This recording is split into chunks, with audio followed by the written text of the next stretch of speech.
This is Vergil's Aeneid, translated into English by Robert Fitzgerald. Book 1. I sing of warfare, and a man at war. From the sea-coast of Troy, in early days, he came to Italy by destiny, to our Lavinian western shore, a fugitive, this captain, buffeted cruelly on land as on the sea, by blows from powers of the air. Behind them, baleful Juno in her sleepless rage. And cruel losses were his lot in war, till he could found a city, and bring home his gods to Latium, land of the Latin race, the Alban lords, and the high walls of Rome. Tell me the causes now, O Muse, how galled in her divine pride, and how sore at heart from her old wound, the Queen of Gods compelled him, a man apart, devoted to his mission, to undergo so many perilous days, and enter on so many trials. Can anger, black as this, prey on the mines of heaven? Tyrian settlers in that ancient time held Carthage on the far shore of the sea, set against Italy and Tiber's mouth, a rich new town, warlike, and trained for war. And Juno, we are told, cared more for Carthage than for any walled city of the earth, more than for Samos even. There her armor and chariots were kept, and, fate permitting, Carthage would be the ruler of the world. So she intended, and so nursed that power. But she had heard long since that generations born of Trojan blood would one day overthrow her Tyrian walls, and from that blood a race would come in time with ample kingdoms, arrogant in war for Libya's ruin. So the Parcae spun. In fear of this, and holding in memory the old war she had carried on at Troy for Argos's sake, the origins of that anger, that suffering, still rankled deep within her, hidden away, the judgment Paris gave, snubbing her loveliness, the race she hated, the honors given, ravished Ganymede. Saturnian Juno, burning for it all, buffeted on the waste of sea those Trojans left by the Greeks and pitiless Achilles, keeping them far from Latium. For years they wandered as their destiny drove them on, from one sea to the next. So hard and huge a task it was to found the Roman people. They were all under sail, in open water, with Sicily just out of sight astern, light-hearted as they ploughed the white-capped sea with stems of cutting bronze, but never free of her eternal inward wound. The goddess said to herself, "Give up what I began? Am I defeated? Am I impotent to keep the king of Teucrians from Italy? The fates forbid, am I to suppose. Could Pallas then consume the Argive fleet with fire and drown the crews because of one man's mad act, the crime of Ajax, the son of Oileus? She, yes, she, hurled out of cloudland's lancing fire of Jove, scattered the ships, roughed up the sea with gales, then caught the man, bolt struck, exhaling flames in a whirlwind, and impaled him on a rock. But I, who walk as queen of all the gods, sister and wife of Jove, I must contend for years against one people. Who adores the power of Juno after this, or lays an offering with prayer upon her altar? Smoldering, putting these questions to herself, the goddess made her way to storm cloud country, Iolia, the weather-breeding isle. Here, in a vast cave, King Aeolus rules the contending winds and moaning gales as warden of their prison. Round the walls they chafe and bluster underground. The din makes a great mountain murmur overhead. High on a citadel enthroned, scepter in hand, he mollifies their fury, else they might flay the sea and sweep away land masses and deep sky through empty air. In fear of this, Jupiter hid them away in caverns of black night. He set above them granite of high mountains, and a king, empowered at command to rein them in or let them go. To this king Juno now made her petition. Aeolus, the father of gods and men, decreed and fixed your power to calm the waves or make them rise in wind. The race I hate is crossing the Tuscan sea, transporting Ilium with her household gods, beaten as they are, to Italy. Put new fury into your winds, and make the long ships founder. Drive them off course, throw bodies in the sea.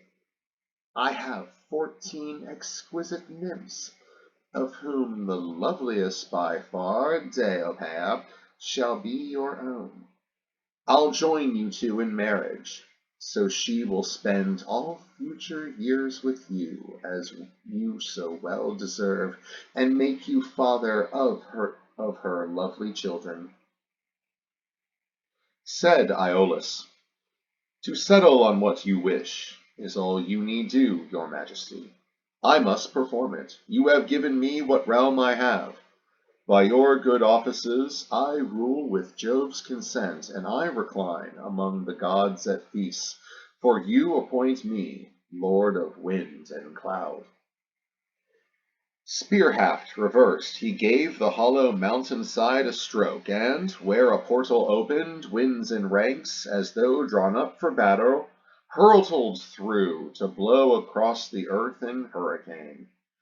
Over the sea, tossed up from the sea floor, east wind and south wind, then the wild southwest, with squall on squall, came scudding down, rolling high combers shoreward. Now one heard the cries of men, and screech of ropes and rigging, suddenly, as the storm cloud whipped away clear sky and daylight from the Teucrians' eyes, and gloom of night leaned on the open sea. It thundered from all quarters, as it lightened flash on flash through heaven. Every sign portended a quick death for mariners. Aeneas on the instant felt his knees go numb and slack, and stretched both hands to heaven, groaning out, "Triple lucky, all you men, to whom death came before your father's eyes, below the wall at Troy! Bravest Danaan, Diomedes, why could I not go down when you had wounded me, and lose my life on Ilium's battlefield? Our Hector lies there, torn by Achilles' weapon. There Sarpedon, our great fighter, lies, and there the river Simois washes down so many shields and helmets, with strong bodies taken under." As he flung out these words, a howling gust from due north took the sail aback and lifted wave tops to heaven. Oars were snapped in two. The prow sheered round and left them broadside on to breaking seas. Over her flank and deck a mountain of grey water crashed in tons. Men hung on crests, to some a yawning trough, uncovered bottom, boiling waves and sand.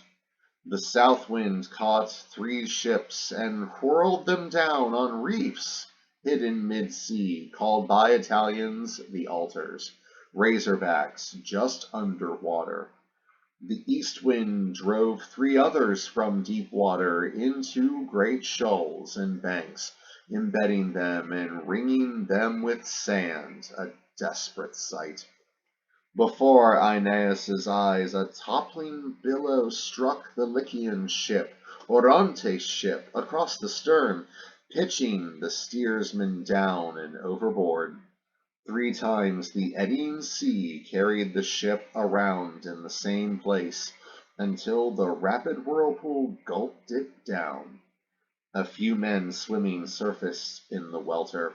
So did shields, planks, precious things of Troy, Ilioneus's good ship, brave Achates' ship, the ship that carried Abas, and the one Aletes sailed in, hale in his great age, were all undone by the wild gale. Their seams parted and let the enemy pour in. During all this, Neptune became aware of the hurly-burly and tempest overhead, bringing commotion to the still sea depth and rousing him. He lifted his calm brow above the surface, viewing the great sea, and saw Aeneas's squadron far and wide dispersed over the water, saw the Trojans overwhelmed, the ruining clouds of heaven, and saw his angry sister's hand in all. He called to him east wind and south, and said, "Are you so sure your line is privileged? How could you dare to throw heaven and earth into confusion by no will of mine, and make such trouble? You will get from me, but first, to calm the rough sea. After this, you'll pay a stricter penalty for your sins. Off with you! Give this message to your king. Power over the sea and the cruel trident were never his by destiny, but mine. He owns the monstrous rocks, your home, east wind.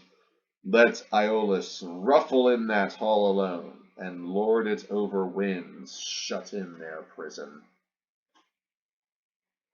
Before the words were out, he quieted the surging water, drove the clouds away, and brought the sunlight back. Cymothoe and Triton, side by side, worked to dislodge the grounded ships.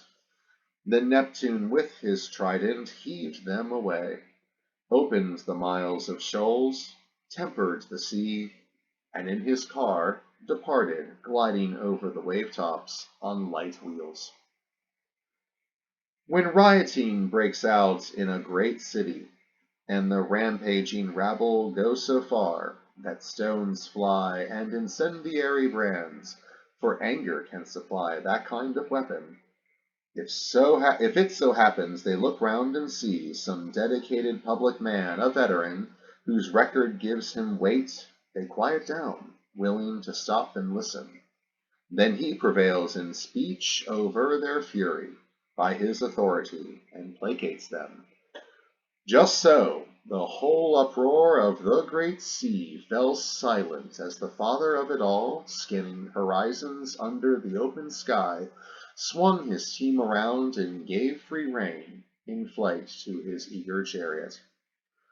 Tired out, Aeneas's people made for the nearest land, turning their prows toward Libya.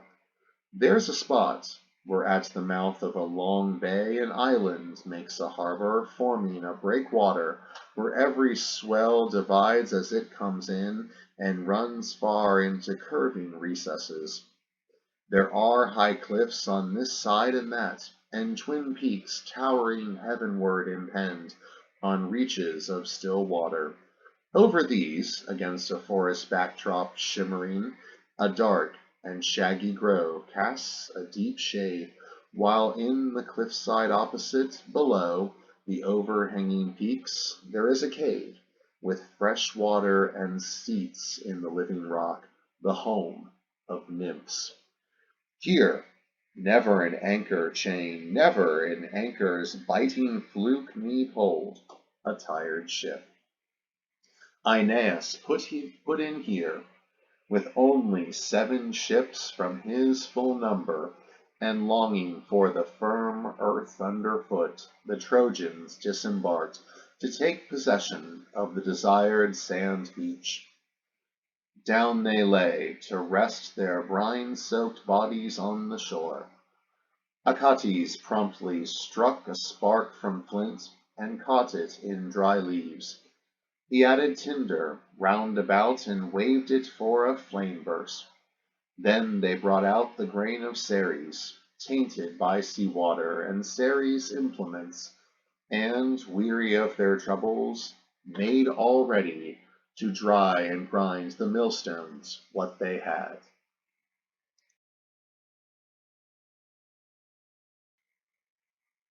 Meanwhile, Aeneas climbed one of the peaks for a long seaward view, hoping to sight gale-worn Antheus and the Phrygian biremes, Capys, or high poops bearing Caicus' arms. He found no ship in sight, but on the shore 3 wandering stags. Behind them whole herds followed, grazing a long line down the valleys. Planting his feet, he took in hand the bow, and arrows carried by his aid Achates. Then, aiming for the leaders with heads high and branching antlers, brought them first to earth. Next he routed the whole herd, driving them with his shafts through leaping places, shooting and shooting till he won the hunt by laying 7 carcasses on the ground, a number equal to his ships. Then back to port he went, and parcelled out the game to his ship's companies. There he divided the wine courtly Acestes had poured out, and given them on the Sicilian shore, full jugs of it, when they were about to sail. By this, and by a simple speech, Aeneas comforted his people. Friends and companions, have we not known hard hours before this? My men who have endured still greater dangers, God will grant us an end to these as well. You sailed by Scylla's rage, her booming crags, you saw the Cyclops' boulders. Now call back your courage, and have done with fear and sorrow. Some day, perhaps, remembering even this will be a pleasure. Through diversities of luck, and through so many challenges, we hold our course for Latium, where the fates hold a settlement and rest for us. Troy's kingdom there shall rise again. Be patient. Save yourselves for more auspicious days. So ran the speech. Burdened and sick at heart, he feigned hope in his look, and inwardly contained his anguish. Now the Trojan crews made ready for their windfall and their feast. They skinned the deer, bare ribs and viscera, and then one lot sliced the flesh and skewered it on spits all quivering, while others filled bronze cooking pots and tended the beach fires. All got their strength back from the meal, reclining on the wild grass, gorging on venison and mellowed wine. When hunger had been banished and tables put away, they talked at length, in hope and fear, about their missing friends. Could one believe they might be still alive? Or had they suffered their last hour, never again to hear a voice that called them? Aeneas, more than any secretly, mourned for them all, for that fierce man, Orontes, then for Amicus, then for the bitter fate of Lycus, for brave Gyas, brave Cloampus. It was the day's end, when from the highest air Jupiter looked down on the broad sea, flecked with wings of sails, and the land masses, coasts, and nations of the earth. He turned on heaven's height, and he stood on heaven's height, and turned his gaze toward Libya, and as he took the troubles there to heart, Venus appealed to him, all pale and wan, with tears in her shining eyes. My lord, who rule the lives of men and gods now and forever, and bring them all to heel with your bright bolt, what in the world could my Aeneas do? What could the Trojans do so to offend you, that after suffering all those deaths they find the whole world closed to them because of Italy? Surely from these the Romans are to come, in course of years, renewing Teucer's line, to rule the sea and all the lands about it, according to your promise. What new thought has turned you from them, father? I consoled myself for Troy's fall, that grim ruin, weighing out one fate against another in the scales. But now, when they have borne so many blows, the same misfortune follows them. Great king, what finish to their troubles will you give? After Antenor slipped through the Achaeans, he could explore Illyrian coves, and reach in safety the Liburnians' inland kingdoms, and source of the Timavus. Through 9 openings, with a great rumble in the mountain wall, it bursts from the ground there, and floods the fields in a rushing sea. And yet he chose that place for Padua, and new homes for Teucrians. He gave them a name, set up the arms of Troy, and now rests in his place. As for ourselves, your own children, whom you make the heirs of heaven, our ships being lost, this is unspeakable. We are forsaken through one enemy's rage, and kept remote from Italy. Is this the palm for loyalty? Is this our power restored?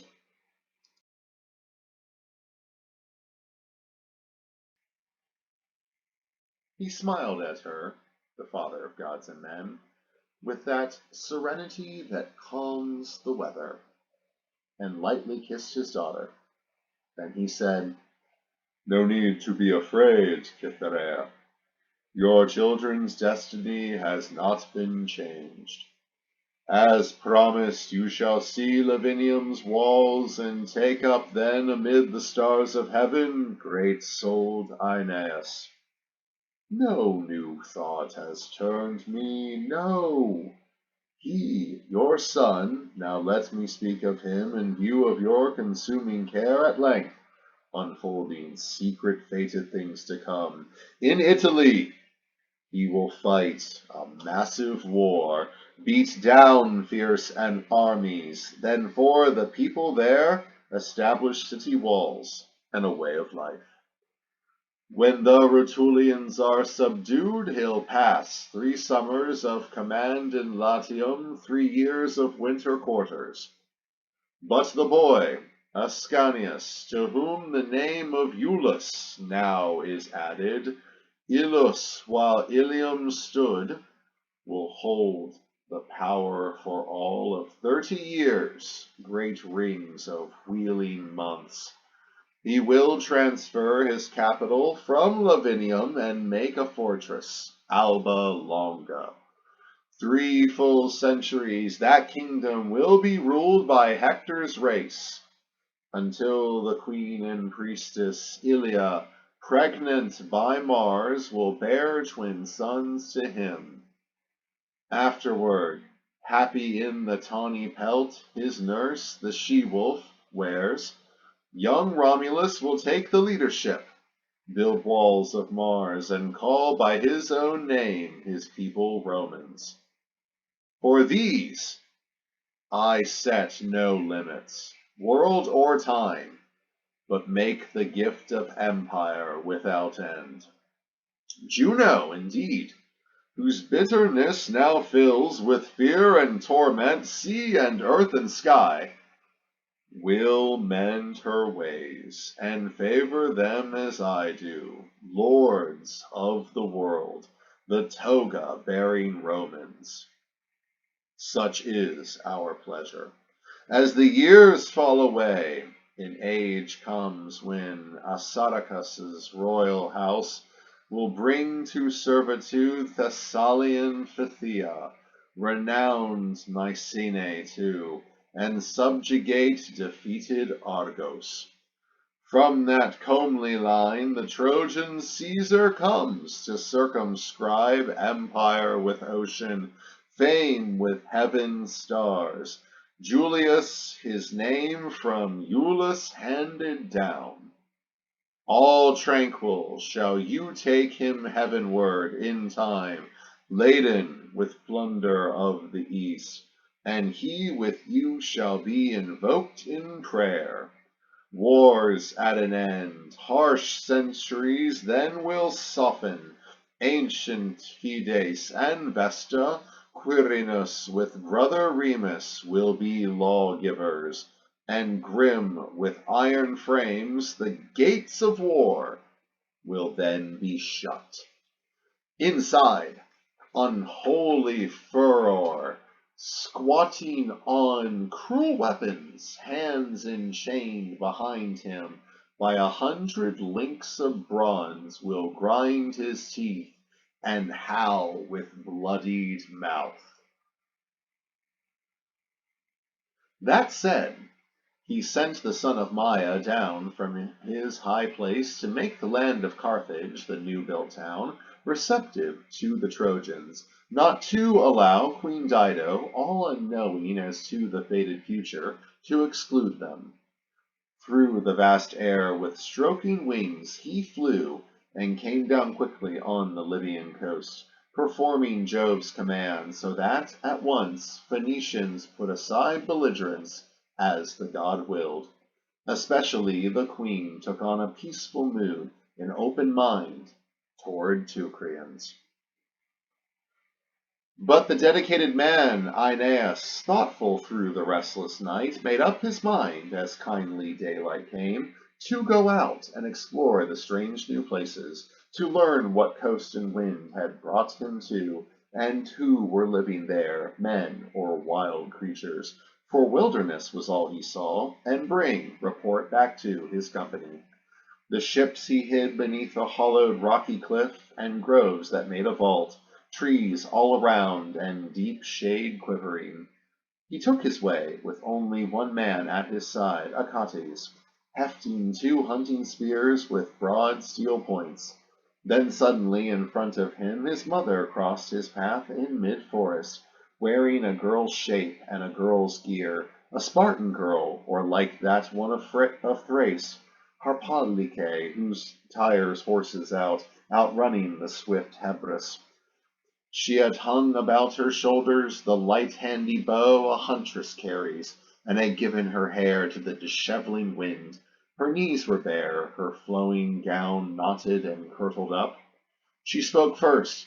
"Ho, young fellows! Have you seen, can you say where, one of my sisters here, in a spotted lynx hide, belted with a quiver, scouting the wood or shouting on the track behind a foam-flecked boar?" To Venus then the son of Venus answered, "No, I've heard nor seen none of your sisters. Only, how shall I address you, girl? Your look's not mortal, neither has your accent a mortal ring. O goddess, beyond doubt, Apollo's sister, or one of the family of nymphs.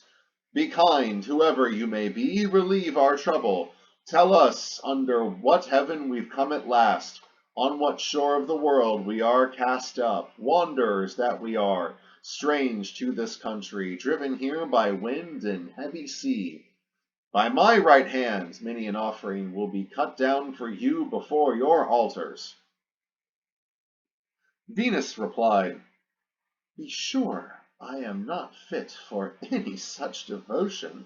Tyrian girls are given to wearing quivers and hunting boots of crimson, laced on the leg up to the knee. This is the Punic kingdom that you see. The folk are Tyrian, the town Agenors. But neighboring lands belong to Libya, a nation hard to fight against in war. The ruler here is Dido, of Tyre city, in flight here from her brother, a long tale of wrong endured, mysterious and long. But let me tell the main events in order.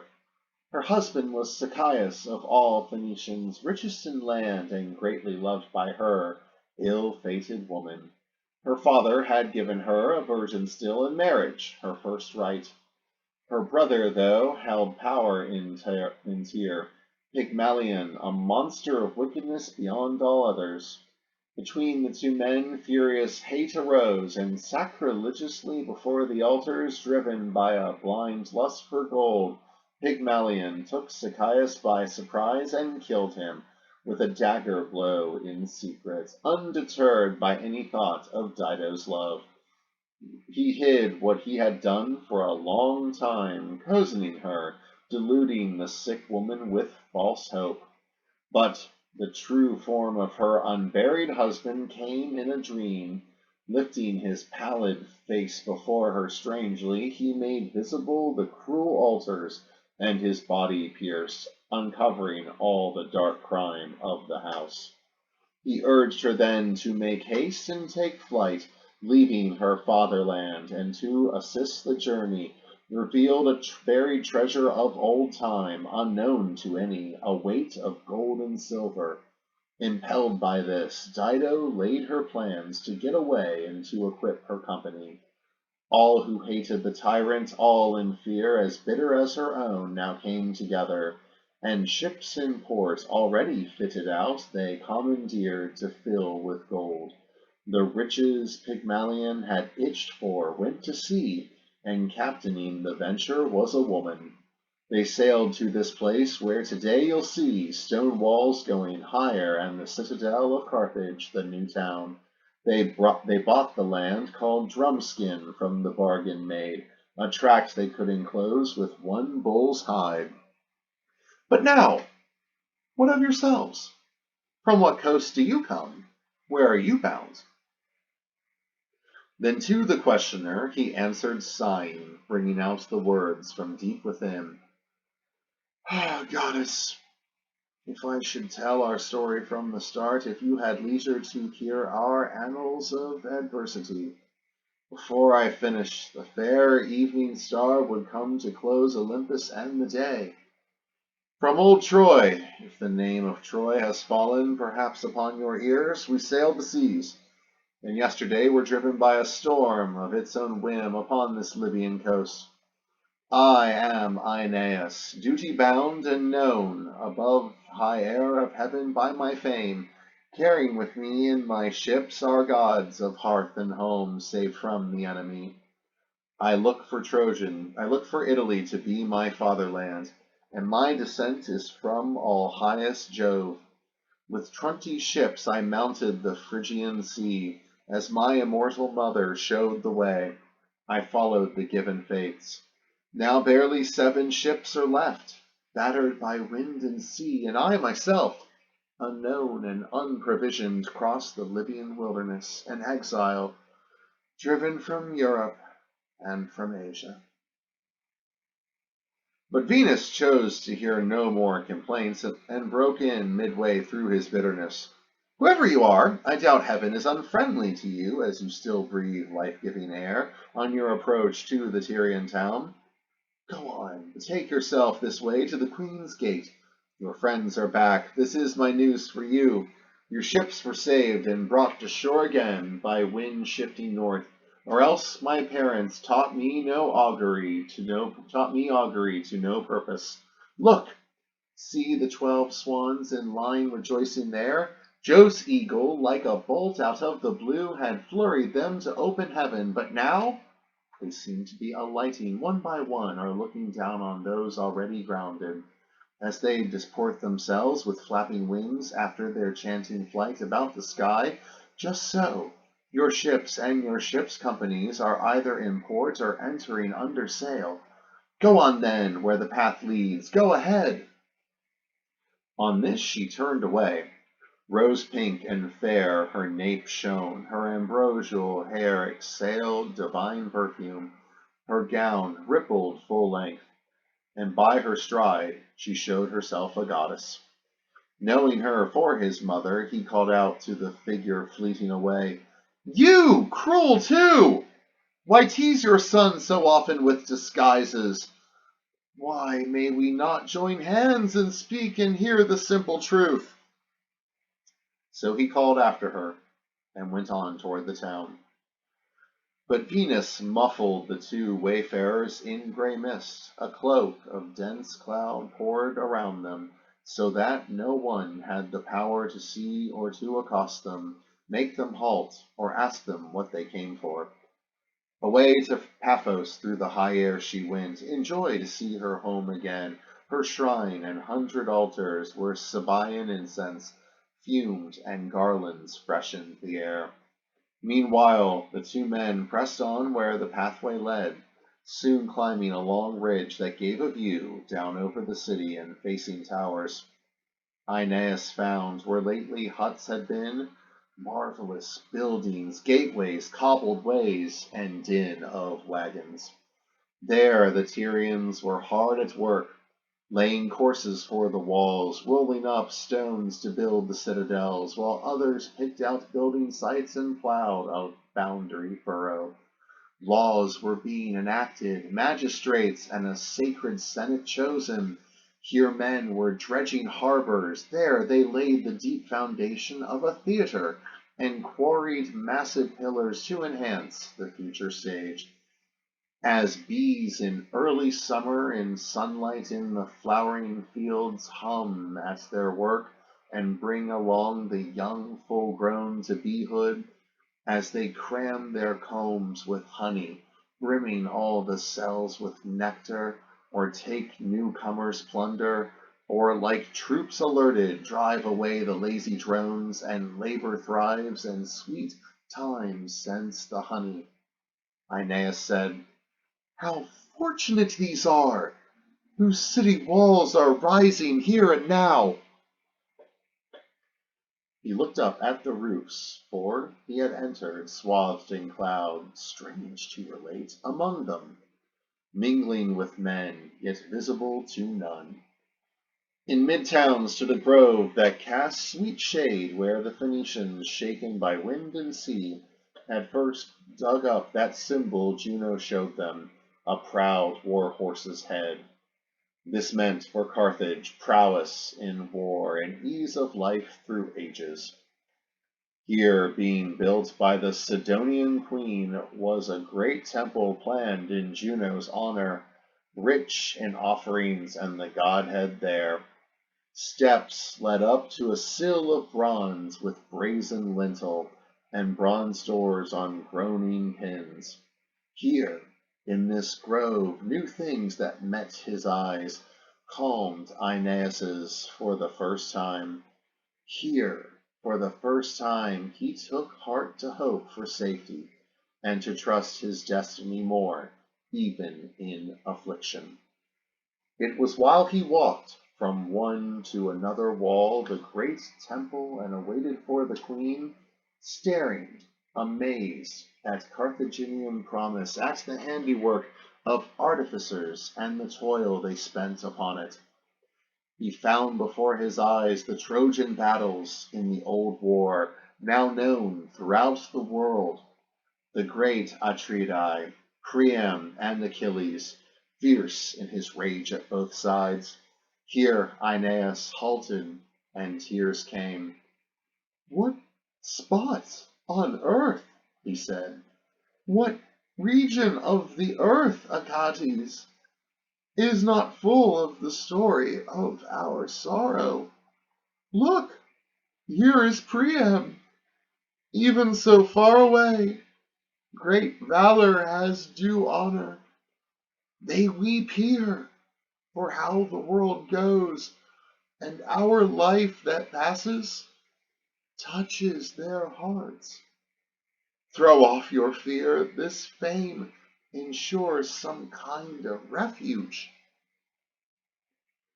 He broke off to feast his eyes and mind on a mere image, sighing often, cheeks grown wet with tears, to see again how, fighting around Troy, the Greeks broke here and ran before the Trojans, and there the Phrygians ran as plumed Achilles harried them in his war car. Now then, nearby then, he recognized the snowy canvas tents of Rhesus, and more tears came. These, betrayed in first sleep, Diomedes devastated, swording many till he reeked with blood, then turned the mettlesome horses toward the beachhead, before they tasted Trojan grass or drank at Xanthus' ford. On another panel, Troilus, without armor, luckless boy, no match for his antagonist Achilles, appeared, pulled onward by his team. He clung to his war car, though fallen backward, hanging onto the reins still, head dragged on the ground, his javelin scribbling S's in the dust.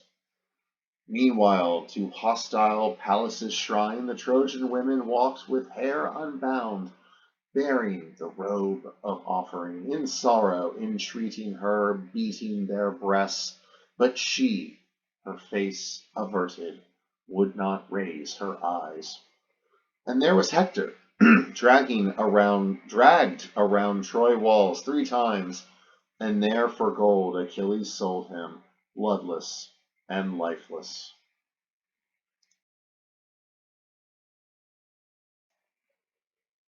Now indeed Aeneas heaved a mighty sigh from deep within him, seeing the spoils, the chariot, and the corpse of his great friend, and Priam, all unarmed, stretching his hands out. He himself saw in combat with the first of the Achaeans, and saw the ranks of dawn, black Memnon's arms, then leading the battalions of Amazons with half-moon shields, he saw Penthesilea, fiery amid her host, buckling a golden girdle beneath her bare and arrogant breast, a girl who dared fight men, a warrior queen.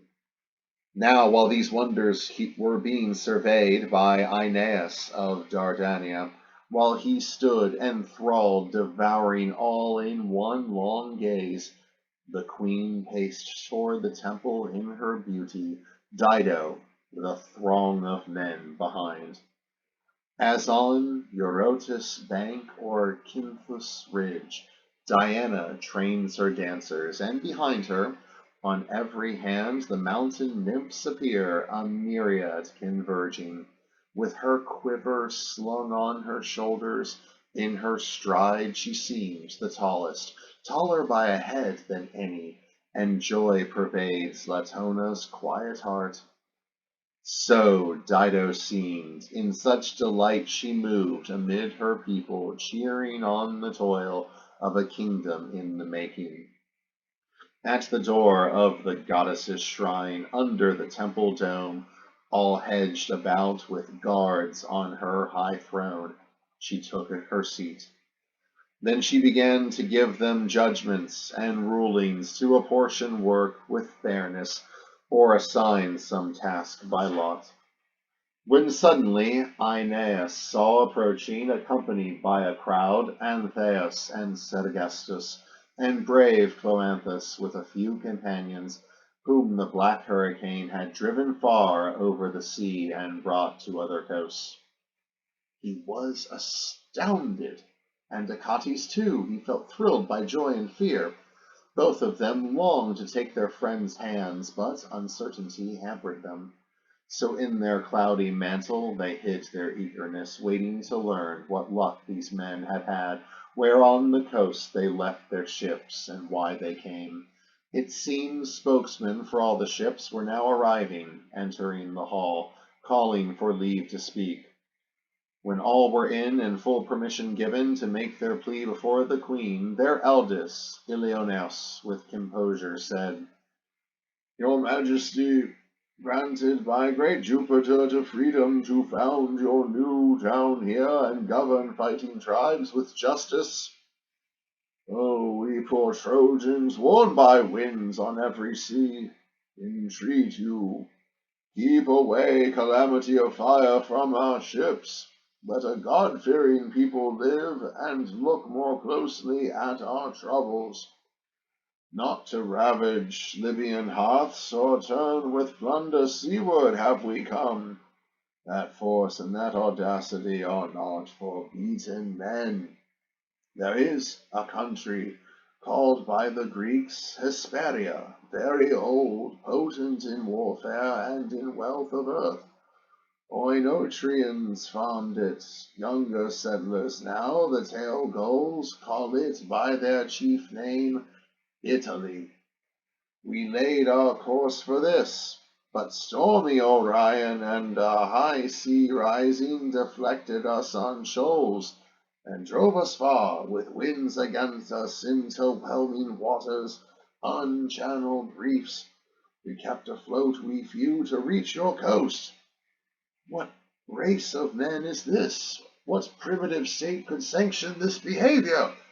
Even on beaches we are denied a landing, harried by outcry and attack, forbidden to set foot on the outskirts of your country. If you care nothing for humanity and merely mortal arms, respect the gods, who are mindful of good actions and of evil. We had a king, Aeneas, none more just, more zealous, greater in warfare and in arms. If fate preserves him, if he does not yet lie spent amidst the insensible shades, but still takes nourishment of air, we need fear nothing. Neither need you repent of being first in courtesy to outdo us. Sicily, too, has towns and ploughlands and a famous king of Trojan blood, Acestes. May we be permitted here to beach our damaged ships, hew timbers in your forest, cut new oars, and either sail again for Latium, happily, if we recover shipmates and our king, or else, if that security is lost, if Libyan waters hold you, Lord Aeneas, best of Trojans, hope of Iulus gone, we may at least cross over to Sicily, from which we came, to homesteads ready there, and take Acestes for our king. Ilioneus finished, and all the sons of Dardanus murmured assent. Dido, with eyes downcast, replied in a brief speech, "Cast off your fear, you Teucrians, put anxiety aside. Severe conditions and the kingdom's youth constrain me to these measures to protect our long frontiers with guards. Who has not heard of the people of Aeneas, of Troy city, her valors and her heroes, and the fires of the great war? We are not so oblivious, we Phoenicians. The sun yokes his team within our range at Carthage. Whether you choose Hesperia Magna and the land of Saturn, or Eryx in the west and King Acestes, I shall dispatch you safely with an escort provisioned from my stores. Or would you care to join us in this realm on equal terms? The city I build is yours. Haul up your ships. Trojan and Tyrian will all be one to me. If only he were here, your king himself, caught by the same easterly, Aeneas. Indeed, let me send out trustworthy men along the coast with orders to comb it all from one end of Libya to the other, in case the sea cast the man up and now he wanders lost in town or wilderness."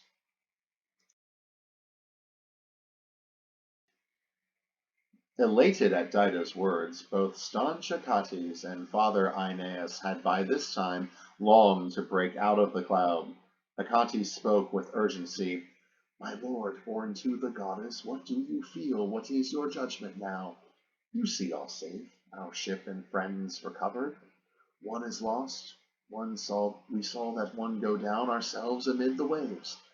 Everything else bears out your mother's own account of it." He barely finished when the cloud around them parted suddenly and thinned away into transparent air. Princely Aeneas stood and shone in the bright light, head and shoulders noble as a god's.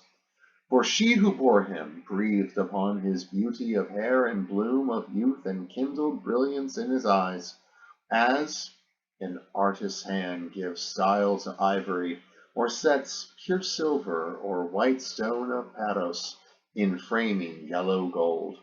Then to the queen he spoke as suddenly as to them all he had just appeared.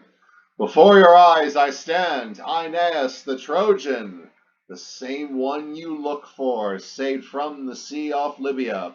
You alone, moved by the untold ordeals of old Troy, seen us few whom the Greeks left alive, worn out by faring ill on land and sea, needy of everything. We'd give these few a home and city allied with yourselves. Fit thanks for this are not within our power, not to be had from Trojans anywhere, dispersed in the great world.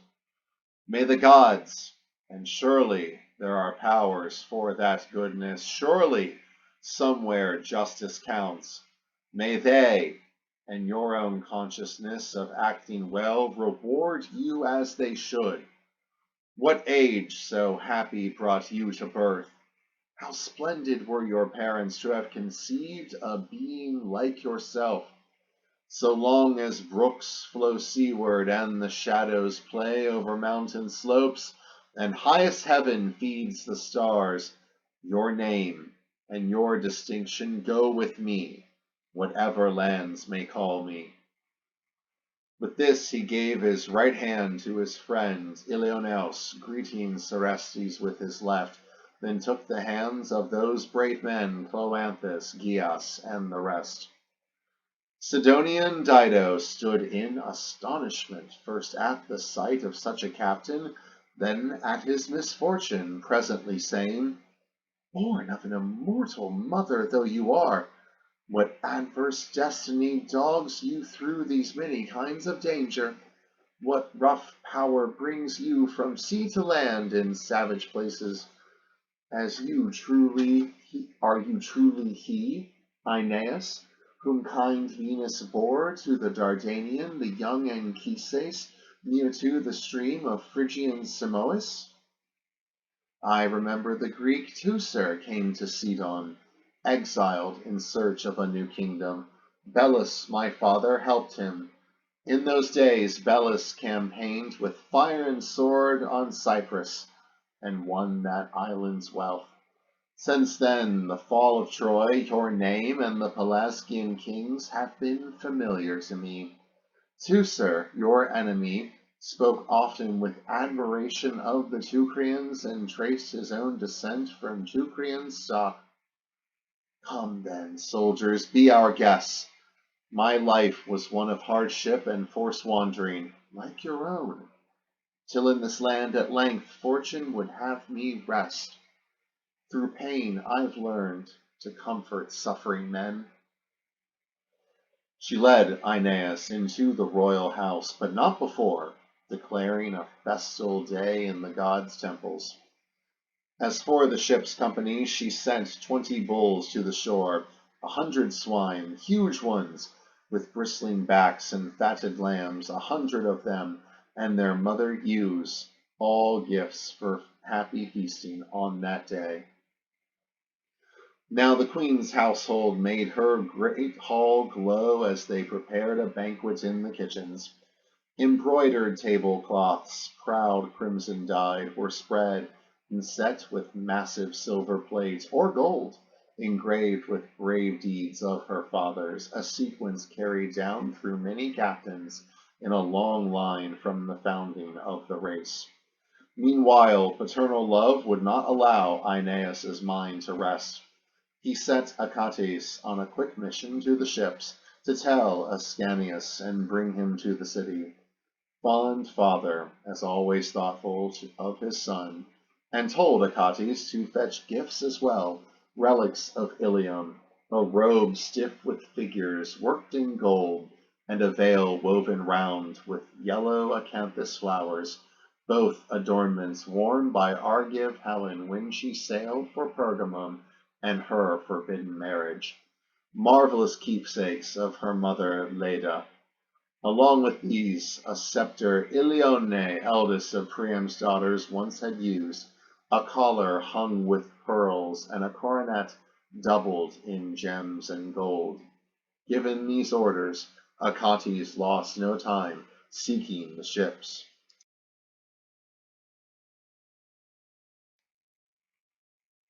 Our Lady of Cythera, however, pondered new interventions, a new strategy, that her young godling son, Desire, should take the face and figure of Ascanius, then come and use his gifts to make the queen infatuated, inflaming her with lust to the marrow of her bones.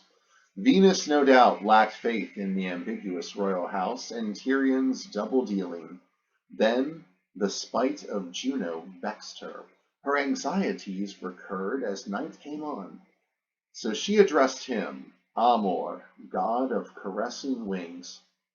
My son, my strength, my greatest power, my one and only, making light of our high father's bolt, his giant killer, I must turn to you and beg the force of your divinity.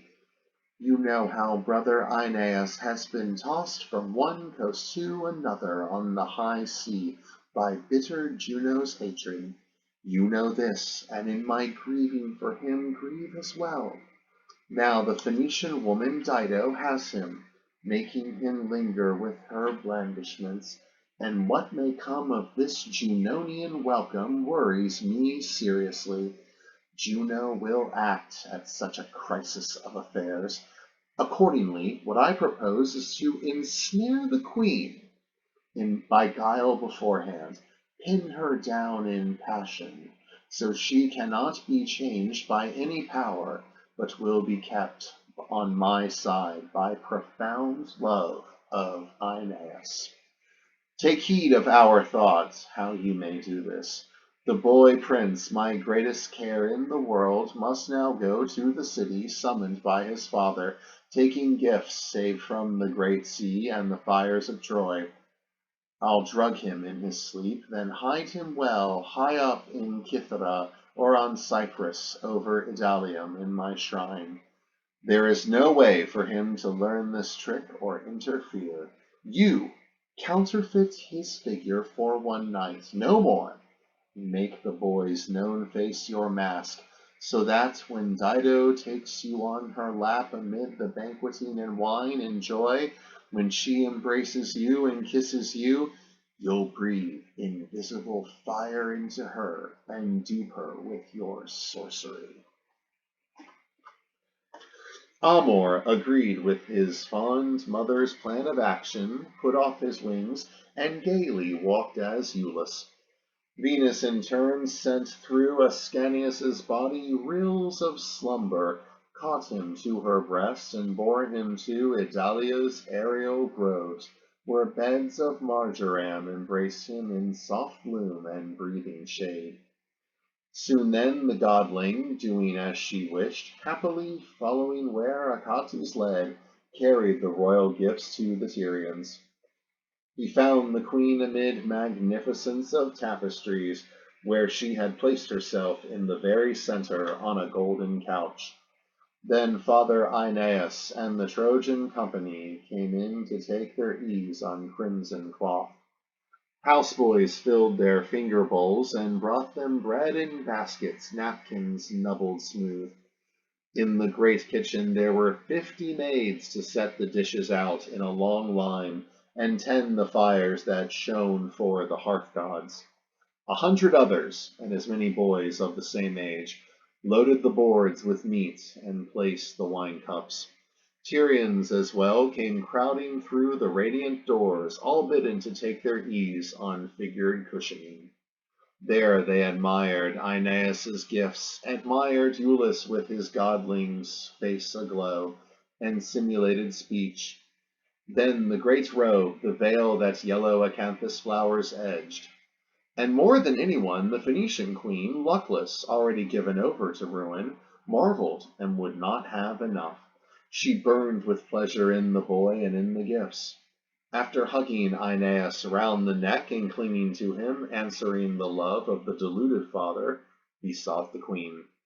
And she, with all her eyes and heart, embraced him, fondling him at times upon her breast, oblivious of how great a god sat there to her undoing.